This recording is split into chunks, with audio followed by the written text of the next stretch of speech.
Qui a dessiné pour la toute première fois? Qui a sculpté la première forme dans la matière brute? Qui a dansé, chanté, construit, filmé les mondes pour la toute première fois? Qui est le tout premier artiste de l'humanité?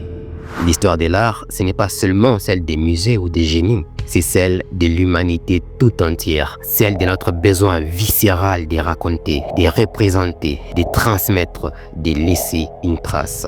Durant cette vidéo, nous allons parcourir ces chemins fascinants, depuis les premiers traits sur une pierre jusqu'aux œuvres générées aujourd'hui par des intelligences artificielles. Un voyage à travers les âges, les cultures, les formes, les idées, pour comprendre comment l'art est né, comment il a évolué et pourquoi, encore aujourd'hui, il fait battre les mondes. Alors, asseyez-vous confortablement et laissez-vous emporter dans l'histoire de l'art, les plus anciens, les plus vastes, les plus humains des langages.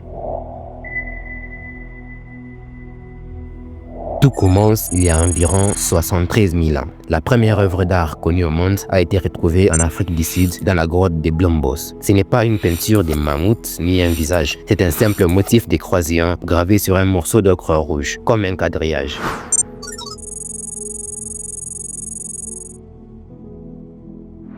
Cette gravure n'a rien de figuratif. C'est le premier geste abstrait, symbolique, laissé par un être humain. L'homme ne savait pas encore écrire, ni même construire une maison, mais il avait déjà ses besoins de représenter quelque chose, de tracer, d'exprimer. C'était le tout début de l'art.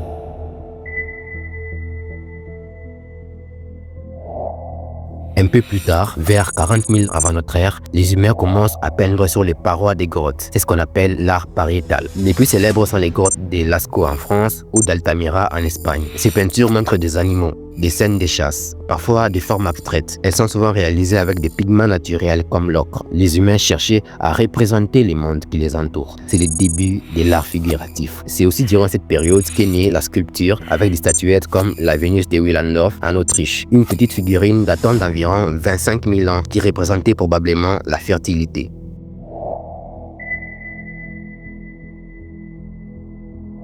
Environ 70 000 ans après Blombos, vers 3000 avant notre ère, les grandes civilisations apparaissent. L'Égypte ancienne, la Mésopotamie, la Grèce, puis Rome.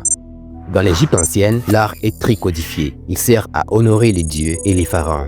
On y trouve des fresques, des statues, des temples, des hiéroglyphes.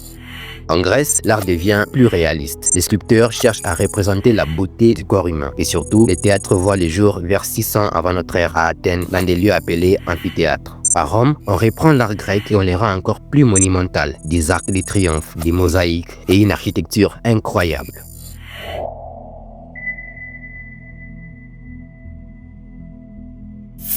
Après la chute de Rome, on entre dans ce qu'on appelle les Moyen-Âge. Entre 500 et 1400 de notre ère, l'art devient religieux, surtout en Europe.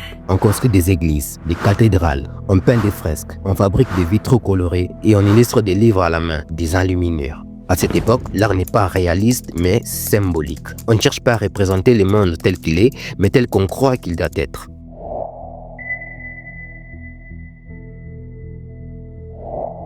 Vers 1400, un grand changement commence en Italie. C'est la Renaissance. On découvre des textes anciens grecs, on invente la perspective pour représenter l'espace et on remet l'homme au centre de l'art. Des artistes comme Léonard de Vinci, Michel-Ange ou Botticelli cherchent à représenter la réalité, la beauté, les émotions. C'est une explosion de créativité dans tous les domaines. Peinture, sculpture, architecture, littérature, musique.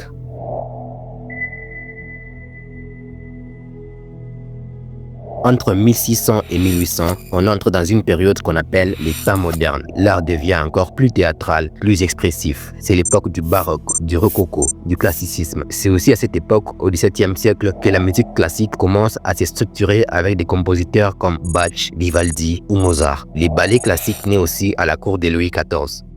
Au XIXe siècle, les artistes veulent casser les règles. Ils veulent peindre ce qu'ils voient, ce qu'ils ressentent, ce qu'ils rêvent. Vers 1860, l'impressionnisme. On peint la lumière, les instants, les émotions.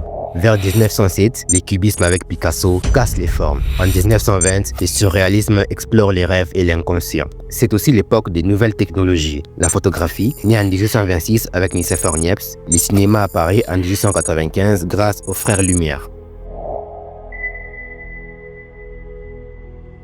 Après la Seconde Guerre mondiale, l'art explose dans toutes les directions. On voit apparaître l'art abstrait, l'art conceptuel, la performance, les street art. À partir des années 1990, avec l'informatique, apparaissent les arts numériques. L'art devient interactif, virtuel, connecté. Dans les années 2000, le jeu vidéo est reconnu comme une forme d'art à part entière. Et depuis 2010, l'intelligence artificielle entre dans les mondes de l'art. Elle crée des images, des musiques, des poèmes, mais toujours grâce à l'inspiration humaine derrière la machine.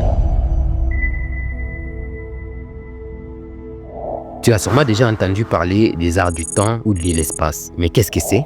Au début du XXe siècle, les différentes formes artistiques ont été classées selon leur apparition ou leur expression. Voici la liste dans l'ordre. D'abord, l'architecture, l'art de construire. C'est les plus anciens et les plus utiles. On vit dedans. Ensuite, la sculpture, créer des formes en volume, souvent dans la pierre ou les bois. Puis, la peinture, poser des couleurs sur une surface pour représenter ou exprimer. Après vient la musique, l'art des sons organisés, la poésie, l'art des mots et des récits, la danse, l'art du corps en mouvement et le cinéma, raconter une histoire par des images.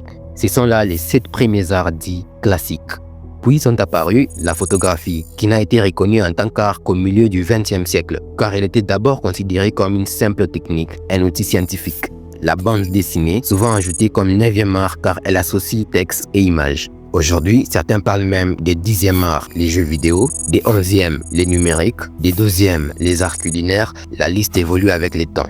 Dans cette classification, on distingue 2 grandes catégories, les arts du temps et les arts de l'espace. Les arts du temps sont les arts qui se déploient dans la durée, qui nécessitent une progression dans les temps pour être perçus. On y trouve la musique, la poésie, les cinémas et les arts culinaires. Les arts de l'espace, quant à eux, sont les arts qui se déploient dans l'espace, qui se perçoivent généralement d'un seul coup d'œil. On y trouve l'architecture, la sculpture, la peinture et la photographie.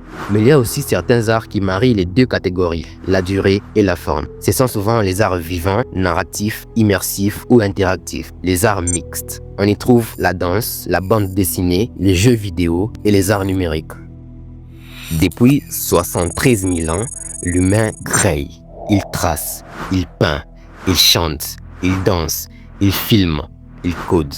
Toujours pour exprimer quelque chose, une émotion, une idée, une mémoire. L'art est né bien avant les villes, avant les langues, avant même les livres. Et il continue d'évoluer avec nous, avec nos rêves, nos révolutions, nos technologies. Aujourd'hui, l'intelligence artificielle est peut-être la dernière à rejoindre cette grande famille. Mais une chose est sûre, tant qu'il y aura des humains, il y aura de l'art.